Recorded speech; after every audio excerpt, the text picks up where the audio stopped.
उपदेश मंजरी छठा उपदेश भाग 2। कोई कोई ऐसा पूर्व पक्ष करते हैं कि मनुष्य योनि में पाप करने के कारण वह पशु योनि में गया, ऐसा कुछ काल के लिए मान भी ले, परंतु पशु होकर मैंने पाप किया इसलिए पशु जन्म मुझे प्राप्त हुआ है, ऐसा यदि उसको जान नहीं है तो जान बिना दंड भोगना यह व्यवस्था किस प्रकार की है। इसका समाधान, इस जन्म में भी ऐसी ही व्यवस्था दिखती है। दुख भोगते हुए भी दुख का कारण का ज्ञान नहीं रहता। अघोरी बन बहुत सा खा लिया और फिर उसके कारण किसी रोग ने शरीर को जकड़ लिया, तो उस समय जो दुख होता है उस दुख के कारण उसके असल सबक का स्मरण होता हो, ऐसा कभी भी देखने में नहीं आता। इसी तरह अन्यत्र बहुत सी व्यवस्था इस संसार में प्रतीत होंगी, अर्थात वैसी व्यवस्था मिल सकेंगी। अस्तु, इस संसार में सुख दुख के जो भेद दिखते हैं उनका कुछ न कुछ कारण अवश्य होना चाहिए। कारण के बिना ये कार्य नहीं हो सकेंगे। इन सुख दुख के भेदों के कारण पूर्व जन्म के कर्म है, इसलिए शेषवत अनुमान से सुख दुखादि के भेदों की व्यवस्था ठीक ठीक लग जाती है। अब कर्मों के विषय में कहा जाए तो वे भी विचित्र हैं। नाना प्रकार के आत्मा पर जो संस्कार होते हैं उनके कारण नाना प्रकार के मानस कर्म उत्पन्न होते हैं। ईश्वर की ऐसी व्यवस्था है कि उन कर्मों के योग से पाप पुण्य उत्पन्न होने चाहिए। इस प्रकार पाप पुण्य का हिस्सा बिना भोगे छुटकारा नहीं होता, पापों को भोगना ही पड़ता है, वे कभी भी नहीं छूटते। अब कोई ऐसा कहे कि ईश्वर भक्ति प्रार्थना आदि करने से उसे दया आती है और फिर वह पाप का दंड नहीं देता, सो इस पूर्व पक्ष का समाधान सरल है कि ईश्वर की भक्ति व प्रार्थना से पूर्वकृत पापों का दंड नहीं चुकता, किंतु यह तो संभव है कि आगे के होने वाले पापों से ही केवल निवृत्ति होती है। यदि ऐसा न होता तो पाप करने के लिए यत्किंचित भी भीति किसी को भी न होती। अब इस संबंध में एक बात और कहनी चाहिए। कोई ऐसी शंका करते हैं कि ईश्वर सर्वज्ञ है, उसे हमारे मन के सारे भाव विदित ही है, अर्थात जैसे पतिव्रता की सी भक्ति किसकी है और वेश्याओं के सदृश भक्ति किसकी है यह उसे विदित है। हम मनुष्यों को तो प्रसंगवशात ही केवल लोगों के मनोभाव विदित होते हैं। ईश्वर सर्वज्ञ होने के कारण उसे सदैव सब लोगों के मनोभाव, पाप पुण्य, वासना और परमेश्वर भक्ति भावना ये सब प्रत्यक्ष है। यदि पूर्वकृत पापों को अवश्य भोगना पड़े और ईश्वर की भक्ति करने से वह दया कर पाप दंड से न छुड़ावे तो फिर मुक्ति किस प्रकार होगी, ऐसी शंका है। इसलिए मुक्ति किसको कहते हैं इसका ही प्रथम विचार करें। मुक्ति अर्थात ईश्वर प्राप्ति, ईश्वर की ओर जीव का आकर्षण होकर उसके परमानंद में तल्लीन हो जाना, यही मुक्ति का लक्षण है। इस प्रकार तल्लीन होने से सहज ही में हर्ष और शोक दूर होकर सदानंद स्थिति प्राप्त होती है। शोक से चित्त बिगड़ता है यह तो ठीक ही है, परंतु हर्ष से भी चित्त बिगड़ जाता है, इसे दिखलाने के लिए दृष्टांत देना चाहिए। किसी गरीब आदमी को लाख रुपया एकदम मिलने से उस हर्ष के कारण उसे पागलपन आ घेरता है। सबको यह बात स्मरण रखनी चाहिए कि ईश्वर को छोड़कर चाहे कितने ही दूसरे कर्म किए जाएं, परंतु उनसे आत्मा मुक्त नहीं होती। मुक्त होने के लिए जो कुछ है वह एक ईश्वर प्राप्ति ही कारण है। अब कोई ऐसा पूर्व पक्ष करे कि जब हम सृष्टि को अनादि नहीं मानते हैं तो अवश्य सृष्टि का कहीं न कहीं प्रारंभ होना ही चाहिए, और जब सृष्टि का आरंभ हुआ उस समय योनि भेद था।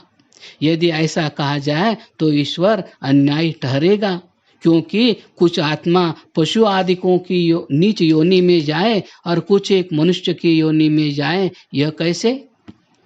इस पूर्व पक्ष का समाधान ऐसा है, कोई ऐसा कहते हैं कि पहले परमेश्वर ने एक स्त्री पुरुष का जोड़ा उत्पन्न किया, फिर स्त्री ने सर्प के कहने से जानवल्ली का फल खाया, तब स्त्री के अपराध के कारण स्त्री पुरुष पतित हुए, इसलिए जगत में पाप और पुण्य घुसा। तो ऐसी ऐसी गपोड़ कहानियों को कहकर हम अपना समाधान नहीं करते, किंतु सृष्टि की उत्पत्ति कैसे हुई और इस विषय में आर्य लोगों ने शास्त्र द्वारा सूक्ष्म रीति से क्या विचार किया है उसे देखें। जिस स्थिति में आजकल सृष्टि है उस स्थिति में प्रारंभ सृष्टि नहीं थी, इसलिए वर्तमान सृष्टि को उत्तर सृष्टि ऐसी संज्ञा देता हूँ और पूर्व सृष्टि को आदि सृष्टि ऐसी संज्ञा देता हूँ, जिससे झट समझ में आ जाए। तस्माद्वा एतसात्मन् आकाशः सम्भूतः आकाशाद्वायुः वायुरग्निः अग्नेरापः अद्भ्यः पृथ्वी पृथिव्या ओषधयः इत्यादि। आदि सृष्टि में ईश्वर ने बहुत से मनुष्य पशु और पक्षी उत्पन्न किए। ततो मनुष्या अजायन्त इत्यादि यजु संहिता में है, परंतु उनमें अब जैसा ज्ञान के कारण और कृति अर्थात कर्म के कारण भेद न था। उन सब को केवल आहार विहार और मैथुन इतना ही विदित था और इन विषयों से भी सब प्राणी एक ही से और एक रस थे। सब शरीर सब जीवों के भोग के लिए है, अर्थात एक ही जीव के लिए नहीं है। ये सब जीव जंतु परमेश्वर से उत्पन्न हुए। सन्मूलाः सौम्यमाः प्रजाः सदायतनाः संप्रतिष्ठाः तथाक्षरात् सौम्यमाः प्रजाः प्रजायन्ते इत्यादि छांदोग्य उपनिषद। जैसे छोटे बच्चों को अब भी यहाँ पर स्थित रहते हुए और उसी तरह आगे मरने पर किसी प्रकार का दंड नहीं मिलता, उसी तरह इस आदि सृष्टि में सब मनुष्य बाल्यावस्था में थे। उनकी अशिष्टा प्रतिषिद्ध चेष्टा थी, अर्थात उन्हें शासन या प्रतिषेध नहीं लगते थे।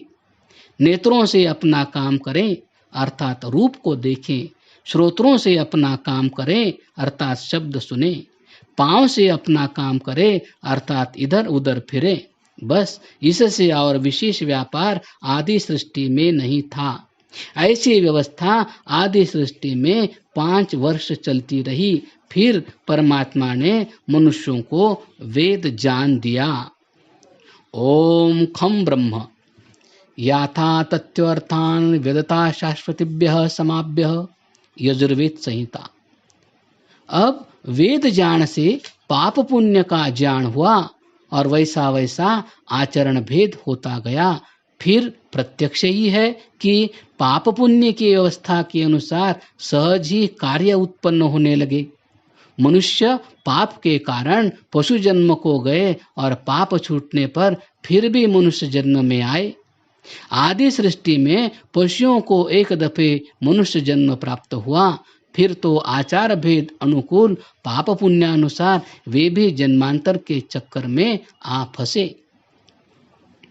अब कोई कोई ऐसी भी शंका करे कि मनुष्य को पाप वासना ही क्यों हुई, तो उसका इतना ही समाधान है कि परमात्मा ने मनुष्यों को स्वतंत्रता दी है और उस स्वतंत्रता के जो जो परिणाम होंगे उन्हें भी स्वीकार करने चाहिए।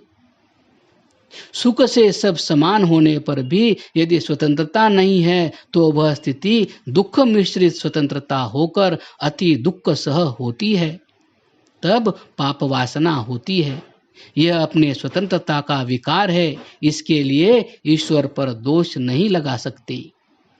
कोई कोई ऐसा मानते हैं कि दुख विशेष देश नरक है और सुख विशेष देश स्वर्ग है और इस उभय प्रकार के प्रदेशों में मनुष्य को पाप पुण्य के अनुकूल एक समय अर्थात जगत प्रलय के समय में न्याय कर अनंत काल तक सुख व दुख में ईश्वर रखेगा।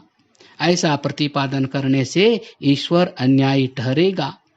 ईश्वर के न्याय का ऐसा अटकाव नहीं है। प्रत्येक क्षण में ईश्वर के न्याय की व्यवस्था जारी है और अपने अपने पाप पुण्य के अनुसार हमें बुरा भला जन्म मिला करता है। पाप पुण्य मनुष्य जन्म ही में केवल होते हैं। पशुआदिकों के जन्म में भोग होता है, नए पाप संपादन नहीं होते। कोई शंका करते हैं कि मनुष्य जन्म एक ही समय मिलता है अथवा अनेक बार। तो इसका उत्तर यह है कि मनुष्य जन्म बारंबार प्राप्त होता है।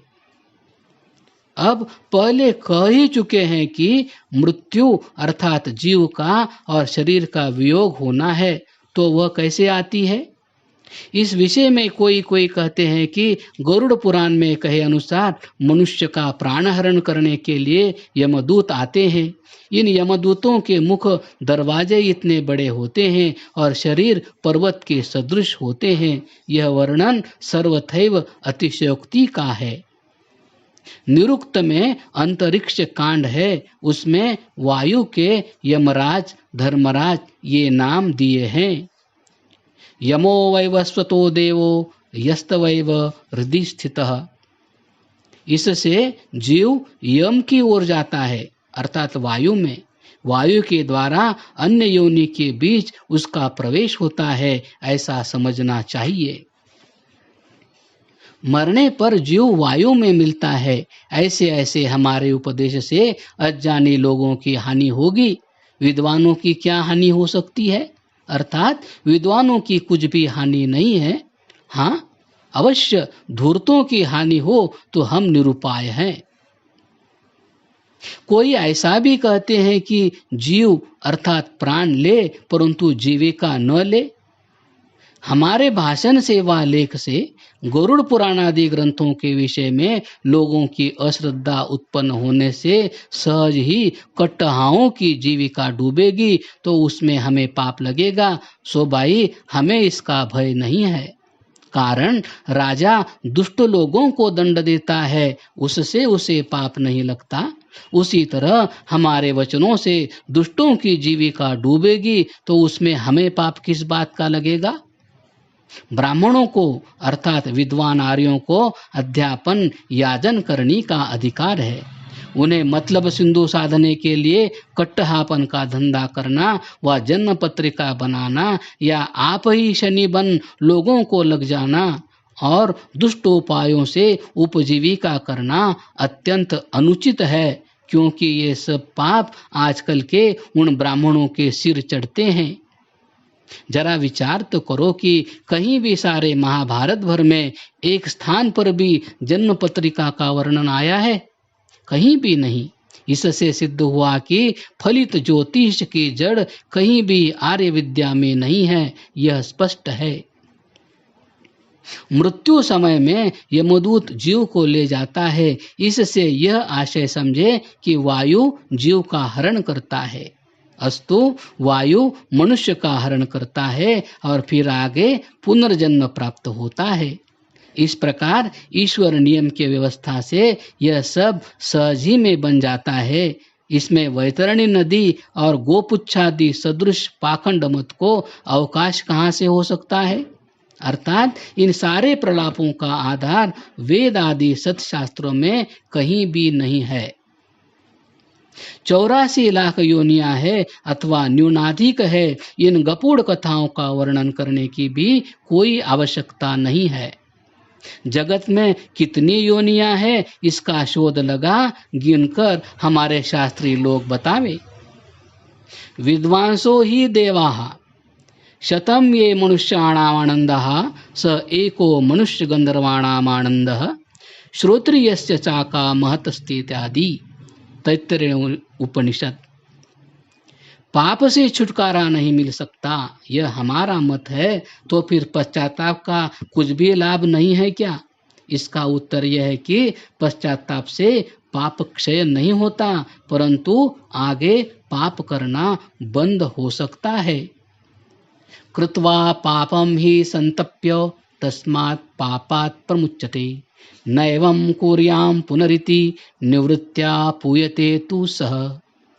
चाहे कितना भी पश्चाताप किया जावे तो भी कृत पापों को तो भोगना ही होगा।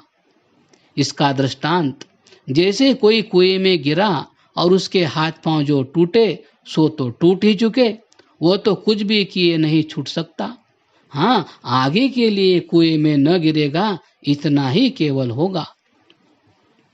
अब पाप का फल शोक है और पुण्य का फल हर्ष है। तो पाप पुण्य भोगने के लिए देश काल वस्तु ये साधन भी अवश्य चाहिए। इन निमित्तों के बिना भोग कैसे होगा? जब भोग न भोगा जावेगा तो फिर आनंद भी कैसे प्राप्त होगा? अब इस पर कोई ऐसा कहेगा कि मुक्ति समय में शरीर न होने पर जीव को सर्वज्ञ परमेश्वर का ज्ञान होकर वह परमेश्वर को ही प्राप्त होता है, फिर एक परमेश्वर ही उसका आधार रहा और फिर ऐसे परमानंद समय में शरीर का प्रयोजन नहीं है। तो जानना चाहिए कि शरीर अर्थात भोगायतन वह इस जगत में पाप पुण्य भोगने का साधन है, इसका संबंध मुक्तावस्था में नहीं है। अब पुनरपि मुक्त जीव का ज्ञान कैसा है, इसका विचार करें। कोई ऐसी शंका करता है कि इस जन्म में पूर्व जन्म का विस्मरण होता है तो सर्वदैव जीव को पूर्व जन्म का ज्ञान नहीं होगा। जिस ज्ञान का निमित्त छूटता है तो उस ज्ञान का भी विस्मरण हो जाता है।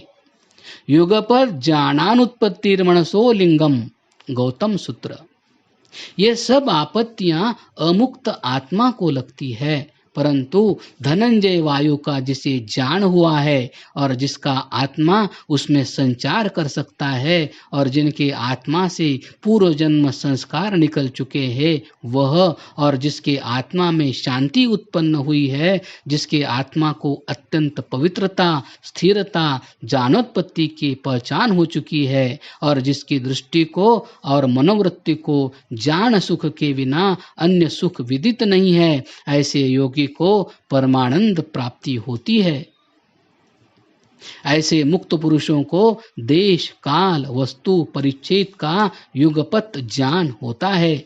उन्हें युगपत ज्ञान की अटक नहीं है। इसका दृष्टांत, जैसे एक कण शक्कर का यदि चींटी को मिले तो वह उसे ले जाना चाहती है, परंतु उसे वहीं एक शक्कर का गोला मिल जाए तो उसी शक्कर के गोले को वहीं पर चींटी लिपट जाती है। इसी तरह योगियों की आत्मा की स्थिति परमानंद प्राप्त होने पर होती है। ओम शांति शांति शांति। छठा उपदेश समाप्त। क्रमशः